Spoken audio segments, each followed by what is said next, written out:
I think I've seen like memes, and this should be pretty funny. Today, we're watching nightmare repair jobs that all started with those two little innocent words. Customer states. Customer states. Customer states. Let's watch that first clip. All right. What do we got Twigs here? are grinding. Oh! Oh. Oh my no. What? What? What? What? What the actual fuck? Okay.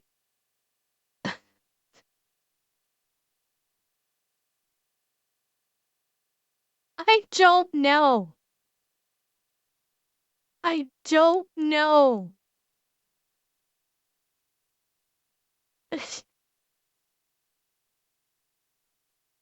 That's just insane.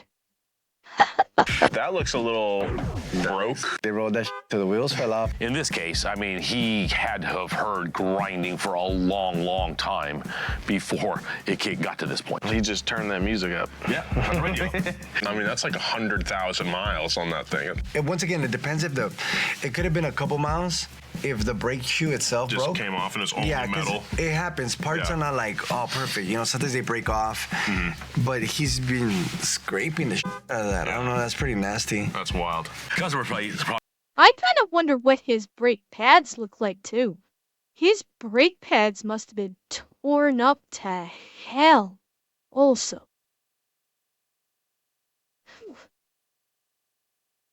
Well, yeah, it's assuming that they still are in existence. Probably said, nah, there's nothing wrong with it. I'm not going to fix it. Oh, gosh. We get that all the time. Sounds like a lot of money. From a standpoint for a shop, like. Honestly, that's probably not a terrible amount of money. You are probably looking at, if it's the one, you'd probably be looking at, obviously, new disc brake. You'd be looking at you'd be looking at a new rotor. And probably new pads, probably new calipers. I mean, that's probably about, depending upon the mechanic, what, $800 to $1,000 for that repair? Although I'm trying to remember if it's a caliper, I think, new pads, rotors, and probably new calipers. You think a brake line flush too? Maybe. Possibly. Eki, you're still around. You think a brake line flush would be necessary for that? Eki's a resident mechanic. Where's Eki? Is Eki still here? Did Eki go away? Okay. So brake line flush too. Okay. I have no idea what a brake line flush might cost. So, but I'm gonna go on a limb and say $1,000 repair on that one. Like I would tell him, like, change the rotors, the brakes. You know what? Depending how bad you with the seals on the caliper, just switch that out too. Yep, caliper. And then if he's neglecting that, what else does he have? All right, well, this is awful. I would not want to be driving with that guy behind me. Okay, fair That's point. for sure. Fair point, I Ace. wouldn't want anyone I know on the road with this person. Dude, that's what blows my mind too, is you see videos like this, and then every time after we shoot real mechanic stuff, I'm driving home, I'm looking at other cars on the road, I'm like, what's wrong with that one? What have they been forgetting to do? Yeah. Have they changed their brakes? And It's sketchy. It's sketchy. We're on It's the really road sketchy. with lunatics. Yeah. You guys are crazy. In this next clip, the customer stated that the car runs fine and just needs an oil change. Let's see if that. Nonsensical. Easy on the caps. Ease it down. That's true. Typical. Huh. Whoa. It's probably the alternator on that one. I'm guessing that's coolant? That would be my guess, is that is coolant currently coming out of the tailpipe? Given the color? Let's see.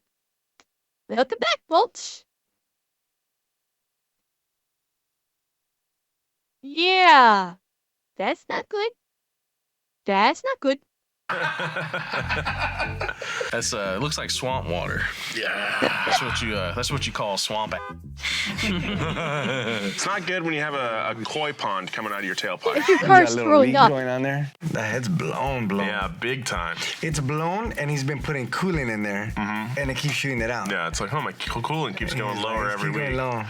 He sees it in the back, but he's like, it's cool. It's Anyhow, else, guess. Cars are big Mountain Dew bottles? Hang on, let me go into my car. I'm thirsty. Hang on a second. God knows how long he's been driving it like that. So the cylinder's got water in there, right? Yeah. All that corrosion inside the pistons and the head, wherever it went, it f***ed it all up. A machine shop have these special things to put a head on. They put pressure in it and see if it holds pressure. Gotcha. So if it holds pressure, great. They can rebuild it. They can, even if it's warped, they can resurface it. They cut some off of it to make it flat again. And it could be a block. I mean, if they overheat it bad enough, it could be the engine block, same thing. There's not one fix for this issue. Yeah. Everybody forgets the block. Don't forget the block. My dude, take it out, send it, check it, see if the rings are still good. It's easier to just take off the heads and send that get done. Put the head back on and you're like, you're Gucci, and you're not Gucci. How much you charging? I want to say like 5 racks. Off the bat. Jeez. With a smiley face on my end. Not yours, but maybe my end, yes. Happy as My rule of thumb is if you're gonna put more than 50% of the value of the car in, it's time to get rid of it. Gotcha. Cool. Next clip. Customer states my coolant reached 170 degrees in traffic. That's too hot. That's not what that's supposed to be at. Checking oil first as usual. Okay, check that oil. Looks good. No oil on dipstick. Oh, maybe not. It looked fine. The forbidden chocolate milk. Ooh. Whoa! It's literally as thick as a milkshake. Oh, no. Notified customer, it's too thick to perform a combustion test. you're too thick. It's a head gasket that's just blown. It just blew up, and then the Wow. coolant, instead of going down the exhaust like the last car, the coolant just mixed with the oil. Yeah, mixed with oil. And created a peanut butter shake. And then Whoopsie. actually oil's getting into the cooling system Right, so it's actually the opposite way. to some point. And then when radiators break, a radiator can break and there's transmission cooler lines in the radiator. The transmission fluid can get inside the Right, and Oh it makes my the strawberry God. yeah, milkshake. strawberry milkshake. Yeah, we've seen that before. Chocolate or Yeah, we strawberry. saw that one. Yeah. You have your choice. You get it all. What's green coolant, right? You can have Yeah. shamrock shake. Yeah, there you go. Yeah. Your car's just one big ice cream machine, apparently. This car has diabetes now. This car is messed up. Next clip. All right, we got Customer Ford. states, my vehicle sounds like an elephant. What?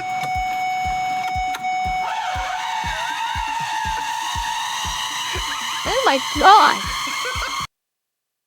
That doesn't sound like an elephant. That sounds like it's ready to take flight.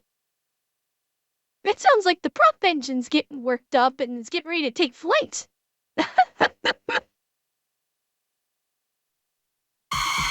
Sounds like an elephant getting his nut squeezed. That's the first. Can I hear Not it again? wrong. Yeah, one more time. You know, that's that. Oh, man, that's a scary noise. Jumanji right there. I'm gone. I think it's not like the shifter itself is not going it's not clicking in, so it's just spinning. And you'll hear that like rubbing, like zzz. It's trying to go in gear, but it's not. So it's like usually it's the gearbox itself. It's Oh. not like initiating. Yeah, because you know what? I get what he's saying because if you how many if you've ever driven a manual transmission and you misshift the think about it, if you've ever driven a manual gear transmission and you misshift and you kind of mess up like the using the clutch in conjunction with the gears and you kind of try and put the car into a gear when the clutch is not engaged, it'll grind. It'll do that kind of high pitch. Usually it's a lower pitch grinding than that. It's not as high pitched as that. But because this is an automatic, I'm guessing the grinding may be much higher in pitch. Yeah. So yeah, okay, I get what he's saying there with it being the transmission versus anything else. Anymore, or it's like something broke off or a little clip. On a video, it's hard to see difference between basically 2-dimensional and 3-dimensional. Right. You can't tell. Existence is pain, is what that car is saying. Yeah, Shadow, and that's what I was saying. Like on a manual transmission, like when you grind into it, it does sound much lower in pitch, which is why I didn't like think of it. But when he talked about how it was like the not fully dropping a gear, I'm like, okay, on an automatic, maybe that sounds much higher. And that actually kind of makes sense. That was the sound. All right, next clip. Customer states, I need an alternator. I need an alternator. Your favorite, Yeah. Sandro. What we got here? Where's the belt at? Oh, nice, nice. Oh. More than an alternator. Oh my That's god. rusty as shit, though. What happened? You know why he needs an alternator? Because the belt, everything else. Well, not is just dead. that, because the battery light came on the dash. Oh, yeah. The crank pulley came apart and the belt is not on anymore. And when the belt isn't turning the alternator, it's gonna make the battery light come on. Whoever did the belt, see the pulley? It's not even grabbing on. No. So they probably skipped Wow. the alternator. It happened. Honestly, like the camera angle's so bad, I thought that for a second, I thought that the flywheel here actually like fell out of its mount. Like that's like, I was trying to figure out like, did this flywheel just come out of its mount and is just hanging down here? Because the camera angle was kind of bad. But yeah, oops. Big oop. I seen that, like when you're putting the serpentine belt and you're like, oh, it looped through this pulley, this pulley, this pulley. You're like, oh, it's perfect, boom. And you forgot either the water pump pulley or you forgot the f***ing alternator pulley. True. You know what's funny? I used to work at a parts store, and everyone would be like, they would come to the counter, I need a battery. And I'd be like, okay, go through the whole process, whatever, about to sell them a $250 battery. And I'm like, what makes you think you need a battery? Because you drove here, you know? Yeah. And they're like, oh, the battery light came on. And I'm like, Okay. that doesn't mean battery, that's charging system. And the amount of times I had to explain that to people, I cannot count. I get customers to tell me that hey, it's the alternator. I don't know if it's like the only thing they know it is. They're like, oh, my light turned on and it's the alternator. And I'm like, how do you know? Because alternator is a buzzword. And you're probably talking about, you know, housewives who heard the word alternator in conjunction with something power related on a daytime soap opera, and so that's the only word that they know. Guessing maybe that might be it. That's usually how it is. They hear a buzzword in conjunction with a type of problem, and so then they associate that buzzword with all problems of that stripe. You want me to check it? No, I just changed the alternator. I even bought it already. I go and put the alternator on. Doesn't do. I charge them. And I'm like, well, here's the keys, and that's not the problem. I feel bad for the alternator. Everybody blames them. Let's keep on rolling. Customer states belt doesn't want to retract. Doesn't want to retract. Okay. Okay, what do you think the issue is there? I seen the cops are gonna get me. I stuffed something in there. I'm guessing there's something stuck in there. Or it's just full of crap. I bet it's dirty. Oh, I've seen that too, yeah. Just dust and grime, maybe an animal. The stash spot, for some reason, is like right there for little babies. In the back seat, they love throwing in there. Toys, you get candy. I'm gonna say candy, yeah. Yeah, candy. Some sort of food in there. A lot of candy. All right, what do we got? Pulls up. Oh! Oh my god! Dog food? Nuggies. Oh, dog food! Wait. Is that dog food or is that like... It's hard to tell the size. That looks too big to be dog food. That honestly looks too big to... Maybe it is. I don't know. It's hard to tell. It kind of looks a little too big to be dog food. Okay, it's dog food. The fuck did dog food get in there? Did the dog put it there? Okay, it is okay. Stop. Alright, not nonsensical. I'm timing you out because I'm doing a react, and you can't just constantly spam at me to check the Discord when I'm doing a react. Okay, you need to calm down. So take some time and calm down, please. I'm just wondering how the dog food ended up here in the first place. Wait a minute. Oh, dog owners. Do your dogs, like, if you travel with your dogs, you think it was probably a kid, like, with the dog and maybe, okay. Yeah, I'm a little bit more interested in how this got here. So you think it was a kid, like the family with the dog that was traveling with the kid, they probably have some dog food that they brought with, and the kid was stuffing it down there. Okay. That's a lot of dog food, though. Eki, that's the first thing I thought it was chicken nuggets. That was the first thing I thought of, 'cause... Hang on, let me Pulls up. Oh. Yeah, those are what? chicken nuggets. That was the first thing I said was chicken nuggets. They're too big to be dog food. That is okay. Let me. There was a perfect shot. All right, what do we got? Hang on. Pulls up. Yeah, that is chicken nuggets. Thank you, Eki. Thank you. No, definitely not too circular to be chicken nuggets. No, not at all. I have seen chicken nuggets that are this circular, especially the store-bought kind. Absolutely. Okay, Eki, thank you. Thank you for backing me up. I knew I wasn't crazy. I knew I wasn't crazy. So now, child makes perfect sense. Oh, what? Dog food? Oh, dog food. That's funny. That's hilarious. It is. Yeah, how were they getting dog food? Like, I don't know how they're getting dog food. They are the ones that kind of like, then all four of them going, dog food's made me had me questioning it. And Icky, that's where he was talking about they were talking earlier about kids, like little kids just stuffing things into the hole.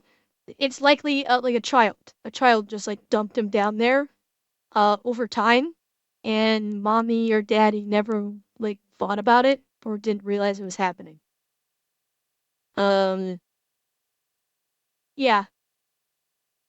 I bet it smells in that car. What? Lassie go in there and just started shooting candy in there? I mean, there's Yes. food. No, Shadow, it's not dog food. It's nuggets. Those were chicken nuggets. That was not dog food. Those were chicken nuggets. It was not dog food. Maybe, Maybe they were munching on it and they're throwing some for the seatbelt, one for them. I don't know. No, Shadow, they're not. They're not. That's what I'm saying. Look again. Look again when he opens it. Here's the side. This is his finger. Okay? This is his finger. pulls up. Oh. Those are chicken nuggets. Those are not small pieces of kibble. Those are chicken nuggets. Go in there and just started shooting candy in there. I mean, there's food. Maybe, Maybe they were munching on it and they're throwing some for the seatbelt, one for them. I don't know. That's weird. How do they get dog food in there? That's a good one. That's a new one. Insane. Maybe a kid found it. Kids. God. Kid, or like maybe. That's kids. I can't really tell. Those that have kids, they know what this feels like. Dad was acting like an ass that day. Nobody liked him. He's like, F you, Dad. That's pretty funny. Damn. You know, assuming it's only dog treats in there, right? What are you gonna charge a customer to repair this? Depending on what it is. Let's just say it goes into the little slot, and I can't retract it. Then because then it'll seize up, and then at that point it's like maybe it won't even retract again. Yeah. So you have to buy a new belt. Plus reprogramming it. Let's just say more or less. Say you don't have to reprogram like $150, $200. But if it's just cleaning it up, I charge them like $80. $80. And I'll be like, be nice to your kids. They are the future. Sometimes. Okay. All right. Little trolls. All right, next clip. Got here. Oh, Customer states my car may Oh, Jesus, look at this. I mean, I don't know if there's gonna be something more. And Isai, thank you for the follow. Yeah, I don't know why they kept calling it dog food, Aki. That was not dog food. I don't know. Okay. makes a funny noise. No kidding. Yeah, it sure does. Yeah, like a Drove with a shot. flat tire on the highway, and the tire blew up. Yeah, that'll happen. Not sure how they drove it here with the lug nuts loose. Oh, shit. What? Wait, is this the... Wait. States my car makes a funny noise. Yeah, it sure does. Yeah, like a Okay, is this two different cars? With a flat tire This is weird. Yeah, that's the other tire, so what's going on with the front tire? on the highway, and the tire blew up. Yeah, that'll happen. Not sure how they drove it here with the lug nuts loose. Oh, shit. Wow. Lucky. I recommended the control arm to start and tighten all the lug nuts. Customer declined everything and took the call. Oh my God. See, this is what I'm talking about. You Yeah. don't know what lunatic is driving next to you. That's sheer. That's a complete shear. Wow. Look at that. Wait, that's on the rear? What the hell was going on with the front tire then? Am I correct? They were saying that this was the rear tire? Or maybe this is the front tire and the rear... God, these guys need to work on their camera work because I don't know what the fuck I'm looking at. Like, which side of the car I'm looking at this point. Oh, the bolt's still up there. Yeah. Oh, it came through it. It's gone. Yeah. That thing was broken off. Yeah, that's a hazard. How? A control. Yeah, it's like, I mean, Eki, you saw the front tire was doing something wonky, but they also pulled off the rear tire. I was trying to figure out where that control arm sheared off. I'm guessing the control arm sheared off on the front. Would be my guess. I don't know why the back tire barely had its lug nuts on. Like, this is like all sorts of like confusion with this video footage. Yeah.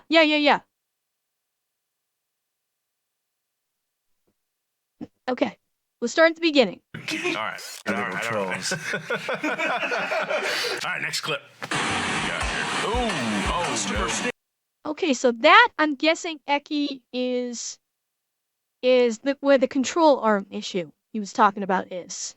Where would they jumping like that? I'm guessing that's probably the control arm issue. And then maybe the rear tire was also flat. I don't know. Or it just happenstance that the lug nuts on the rear tire were just loose, perhaps.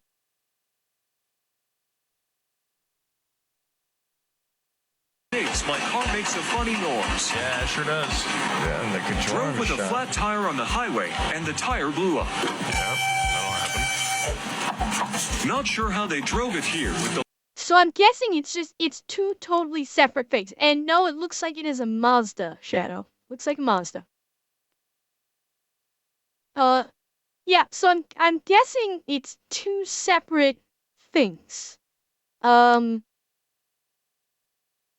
Not only was the back tire not only did the back tire have loose lug nuts, but also the control arm on that front was sheared off.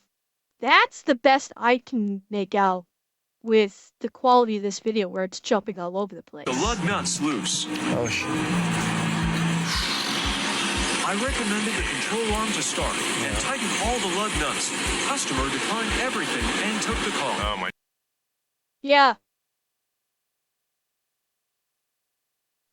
Yeah, so, well, yeah, he did say control arm to start. I'm guessing that's what the sheared off control arm is that was the front left tire. And then, I guess the rear one maybe had loose lug nuts too. Okay, let's get into this, where they do explanation. That thing was broken off. Yeah, that's a hazard. A control arm is kind of what it sounds like and what its description is. It controls the suspension, and then the arm will move up and down with the suspension, and it also controls the forward and rearward motion. And, so if someone told you the control arm bushings are bad, it's because this tire will move back and forth, like you see in this video when he hits the brakes and that noises. The control arm, this whole suspension is moving forward and rearward. This video is scaring me, man. Okay, so Eki, you could probably answer this. Is it possible that the control arm sheared off and at the rear, and that was causing the jitter on the front tire? So the control arm actually did shear off at the rear point, and because of that, the front tire was because it spans front to back, it was causing that jitter, perhaps. Okay, maybe that's why they pulled off the rear tire, is because that's where the shearing took place. Okay, now thankfully he brought up that diagram, so now it's making sense to me. But the fact that the customer said, "Nah, it'll be fine," and left, that's fucking scary. I will not leave this office now. I live here now. I don't drive. In general, I will not let a customer Drive away like. No, I won't. I mean, it is, for one, it's really against the law. Yeah. Because this has become a safety issue. And it is not safe for the customer to drive, and it is not safe for anybody else. I mean, if the customer is dumb enough to even consider driving out on their own, you know, they're just stupid, which I have no problems if they're going to kill themselves, but you're going to kill. Yeah, Shadow, as far as why were the lug nuts loose, maybe they swapped out the tire. Maybe they had a full-size spare, and because they said that they drove it on a flat tire, so maybe they swapped it out, and the vehicle may have had a full-size spare. They just didn't properly tighten it down, and driving the rest of the way loosened the lug nuts. That's the only thing I can think of.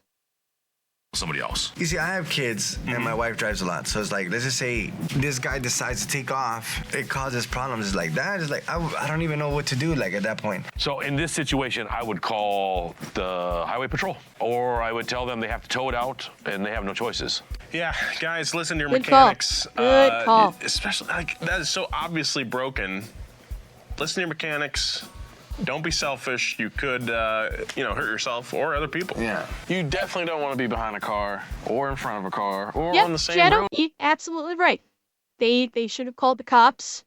Or if the customer refused, call the cops and say, pretend like you're putting it back on, but at the same time, call the cops with the plate information. Say, listen, I've got this customer that has a dangerous vehicle, a vehicle that is dangerous to drive. They're refusing to get it fixed.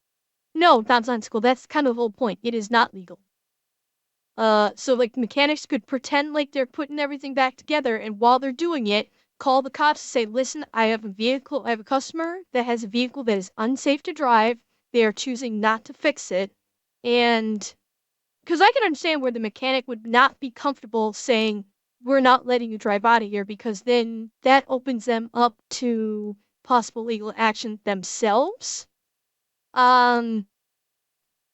So, calling the cops, giving the plate information, and trying to get the cops there before the customer can leave with it, then the cops can deal with it in terms of any legal issues, and the mechanics are not opening themselves up to any kind of, not opening themselves up to any kind of legal gray area that could come back to bite them.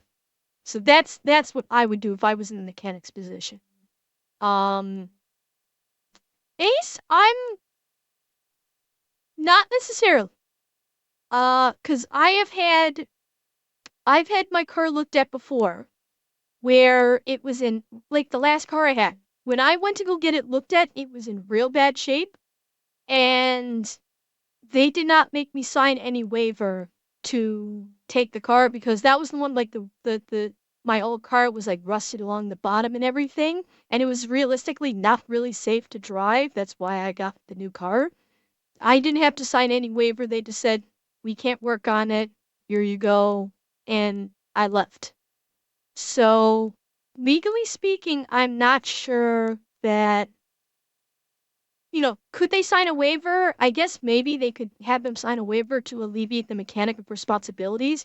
But from a safety standpoint, a mechanic would want to call the police and get the police over there with a car that unsafe to drive. Absolutely. Road is a car that's in that kind of condition. So, anyway, next clip. And that's what's cool about these VG.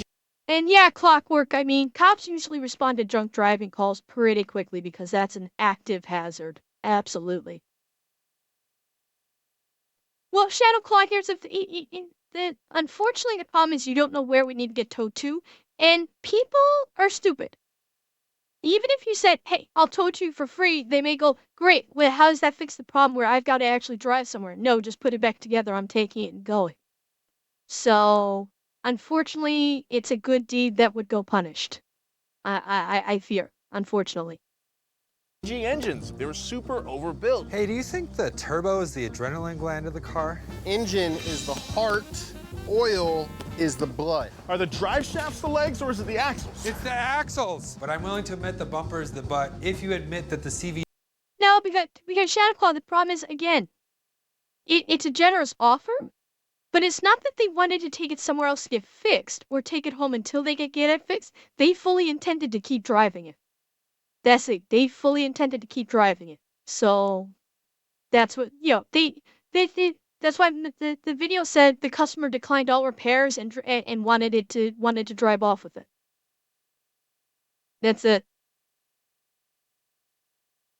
No, all it said was customer declined all repairs and wanted everything put back together so they could leave.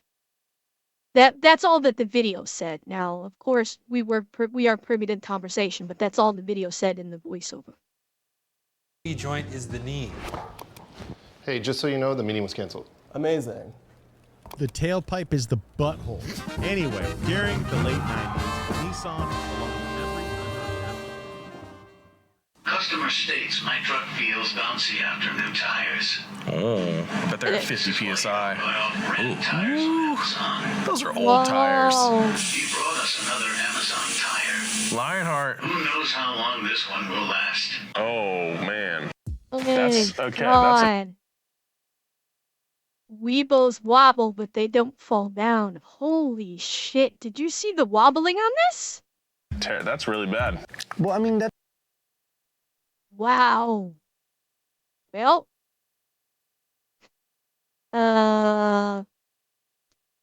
Lesson for the day, chat. Don't buy tires off Amazon.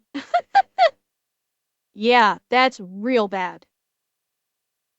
That's a common problem whether you buy it from Amazon or any tire company itself. Even new tires are defective. Like the actual separation of the tire broke and you inflate it or whoever. Well, yeah, because, I mean, if you buy a tire from an actual store or from a mechanic, those tires will be warranted. Like, you will have a warranty on those tires. Where if something happens with the tire immediately, like something like that, like it just happens to be a defect, you take it right back to the store and they put a new tire on. You buy from Amazon, chances are you're not getting that warranty. And plus, it's Amazon. You don't want to buy a tire from Amazon because, yeah, there are, but nonsensical. A retread is where you take an old tire, and Eki, correct me if I'm wrong, is where you take an old tire where the treads have been worn down, and it's basically the treads are regrooved into the tire, essentially. So it's basically it's rebirthing the tread on a tire, which not all tires can do. Whoever installed them overdid it with the PSI, or you decided to raise the PSI and you were driving it with a little air, and then the tires. Battle Sparta, I'm gonna say you are incredibly lucky then. I'm gonna say you are incredibly lucky. Oh, I'm gonna put 70 pounds in here. Yeah. Get better gas mileage. Yeah. So whatever your theory is at that point, it's like. All right, so what's going on with the tire when it's all lumpy like that? So it won't do this. Okay, not up and down. That's what you imagine. Yeah. No, it'll do this, like this. Side to side. So you're putting a lot of load on your bushings in there. If you want to tie rods. Yeah, if you want to take some dancing arms. classes, that's how you do it. Oh. Get some fucked up tires and you'll be like this like the whole time. So I used to run Ling Long tires, and there was nothing wrong with them. They take a little bit the balance sometimes, but as long as you take care of them, it's not a big of a deal. Brand new tire is better than a bald tire or an old tire. I think the only thing you probably get when it comes out to like better brands would be like mileage. Like you get longer lasting tires. Quality tire in the form of performance, yeah, I would go with like a, depending what you're doing, like if you're just daily in the car and you don't need nothing crazy, but you're gonna get less mileage. Yeah. On a cheaper brand tire. Customer states my car doesn't want to start. Car doesn't want to start. Okay. Very nice 2014 Camaro 3.6. V6 Camaro. Quick oil check like always. Okay. Looks dark and unusually filled. Recovered about 9 quarts. Oh my god. Putting it back into correct capacity. That's a lot of oil. Still had a no start, which is obvious. So time to check compression. Okay. The spark plugs were unusually coated in oil. Why is that? 60 is not good, just FYI. No compression. So too much oil is just as bad as not enough oil. Exactly. So Yeah. what's happening when you have too much? Well, you have too much. It's getting in places it shouldn't be. The oil has to go somewhere. The pump won't pick it up. The pickup won't pick it up. Because it's just bubbles at that It's point. becoming bubbles, so it won't travel like it's supposed to. Okay. So it won't go to the head. Yeah. It'll stay in the bottom, but it'll get all sludgy and foamy, and then that point is getting thick. So, like you tell Well, Eki, it's TikTok. They always use the AI voice, unfortunately. yeah, sometimes. So your customer's too thick, you know. So, Is it like the same effect of drowning, maybe? Or, Yeah. Yeah. Yeah, right? So Kind of more like that almost seems like it was like waterboarding the poor engine. that felt like it was an oil waterboarding at that point, as opposed to just drowning. Although I guess it is kind of one and the same. I suppose it's one and the same. So you're drowning it from the inside. Imagine if your heart just starts pumping blood under your skin, just everywhere, just filling all the vessels inside of you, staying not even in your veins, just everywhere. God. Graphic? Oh, that one. I don't know. Wow, graphic. What were we talking about?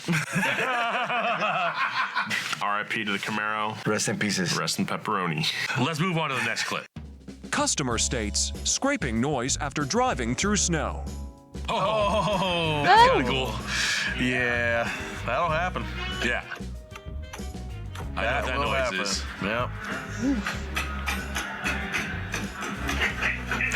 Oh, here we go. This must have been during the winter or something. Duh. Correct, Clockwork. Yes, you are correct. Yes. First of all, duh. Never mind. I'm not even gonna. I mean, it looked like a massive buildup on ice on the underside of the car.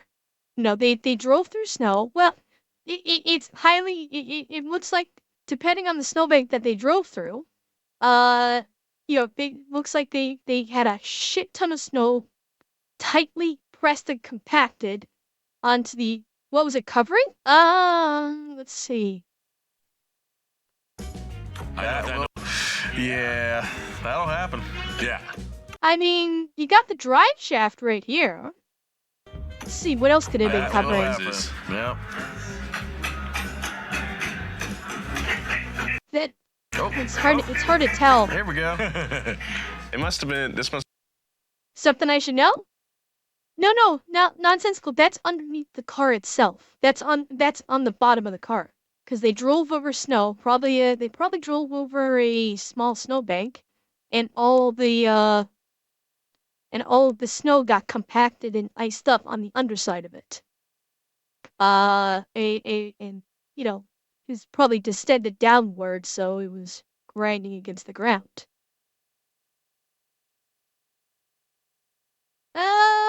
Well, it depends on how long. That would kind of depend upon how long the ice was present. Now, granted, the drive shaft was probably trying to spin, and that must not have been fun with the ice. Although if the drive shaft was spinning fast enough, it might have generated enough heat that it kind of created a small, thin channel that allowed it to spin freely. But I mean, depending on how long the ice was there, maybe it could have, worn it down. Possibly. But again, we don't know what the time frame is on that, because compacting an ice can cause it to freeze like that pretty quickly. So, what are you thinking, Eki? What are you thinking it might do? Like pit it out or something like that? Or rust it, maybe? You thinking maybe it might have been rusting? Okay, so you're thinking it might have softened or warped. Yeah, and it's a rapid heating coin. I don't know. I don't know if it would, I get the angle you're going with. I'm just curious if it would do that. With the drive shaft, because it's not so much that it would heat up, Because if the drive shaft spins and can essentially create not so much heat up to create a channel, but if just the sheer rotational velocity basically sort of creates a very thin channel so that the ice isn't making contact with it, it would spin freely, but it might not necessarily heat up. Like, would the drive shaft heat up to the point that it would cause a problem like that? I don't know. You would know better than I if a drive shaft just in simple use would heat up to that degree that it would cause that would be a concern. Yeah, but there would only be a short time of friction, I think, before enough space was created in the ice to allow it to spin freely. So you would have some friction initially, but that might be alleviated fairly quickly, and then it wouldn't be a problem. Okay, Volch, you have a good night. I'll hopefully I'll see you next week. Yeah, so that's my question. Is like, I don't know. That's the question. Is would it continually be generating friction, or would it only briefly create friction until the ice was clear from around it, and then you wouldn't have that issue anymore? I don't know. But that's the question. It is, does the drive shaft always get hot from spinning just from normal use? That's where I'm wondering, because I don't know about. Just if regular use of a car will cause the drive shaft, even if it's totally fine, to heat up like that, where it would be concerned. I don't know. Let's see if they bring it up. Maybe they'll bring that up. Must have been during the winter or something. Duh. First of all, duh. Never mind. I'm not even gonna finish that sentence. Nolan. So this was in summer. This was in the summer, clearly. No, but I'm surprised that this even okay, you drive through the snow, and then you start having problems. Conceivably, that's for like a few days, right? Yeah, because look, see, this is what I'm talking about. So you see there's like a space right here. This is a good angle. There's a space right here where it's no longer impacting. Now, I can't see the upper side here, but given how we've got that spacing right there where it looks like the ice is not actually touching the drive shaft, maybe you have that same space on the upper side. So maybe it's not making actual physical contact with the ice, although that is a very thin channel. If it is making contact with the ice, then yeah, Eki, absolutely, you've got the friction heat working, which will heat that area of the drive shaft, and then the ice will supercool it, and of course, you get a brittle brick. That's the question, because it's a little bit of a bad angle. I'm just surprised. I'm seeing little outcroppings here, so maybe it is making contact. So maybe it is making contact in some points.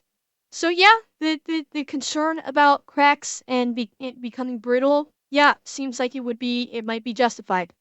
Seems like it might be perfectly justified, that Neki. Yep. That it stayed there for that long. That's all I'm trying to say. Ice and snow is nuts because it's like you'll have a major problem and then it'll just disappear. Hey, you would figure the friction of the drive shaft spinning and keep it kind of warm, like slap it off or something. Yeah, that's what I'm saying. I guess not. It's not really going to cause a lot of damage because it'll eat away at it or whatever, but it is probably very unpleasant. It's probably noisy. I jumped in my car one time and was heading to like a school event or something at night, and I mean I had this crazy vibration. I was like, what is going on? And I made it to where I used to work, and I pulled over and was like looking around trying to figure it out, and then I went and drove it again and it was gone. Some of the old guys that lived out there, they're like, oh, you probably just had ice sitting on the bottom of the inside of the wheel. Yeah. So it threw the balance off. Yeah, it threw the balance off. The tire's unbalanced. As soon as I stopped and the car was hot, it melted and disappeared. Yeah. That's how much would you charge to fix this? How much would I charge to fix that? Yeah. See, I'm gonna have a little snowman outside, first of all. I'll add an oil rotation and oil change. I'm gonna make it seem like everything destroyed in the back. People still come to your business after watching these videos. Nah, I wouldn't charge you nothing. I got you. Next clip. Customer states auto headlight off doesn't work when it's in sunlight.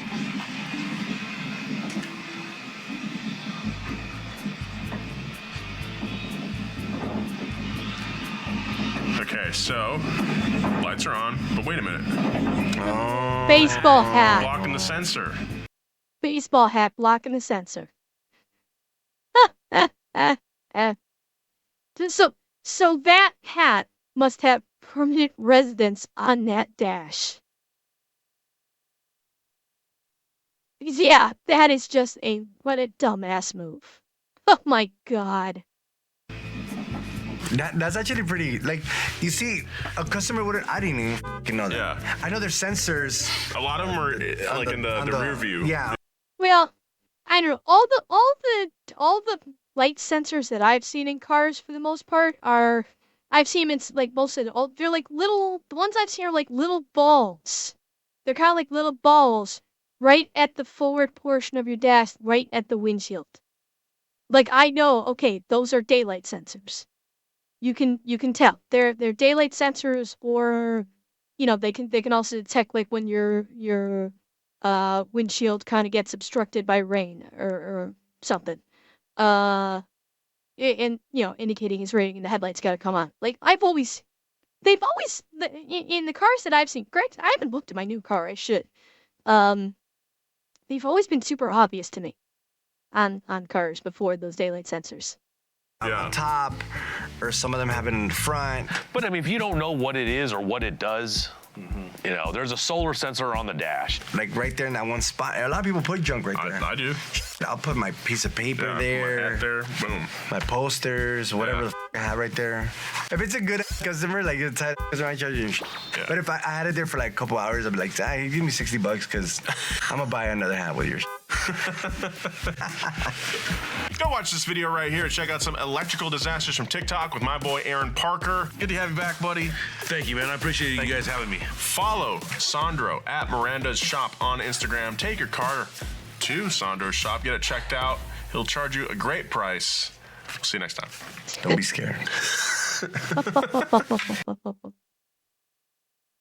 That was a good one. Lots of interesting discussions we got to have with some of those problems.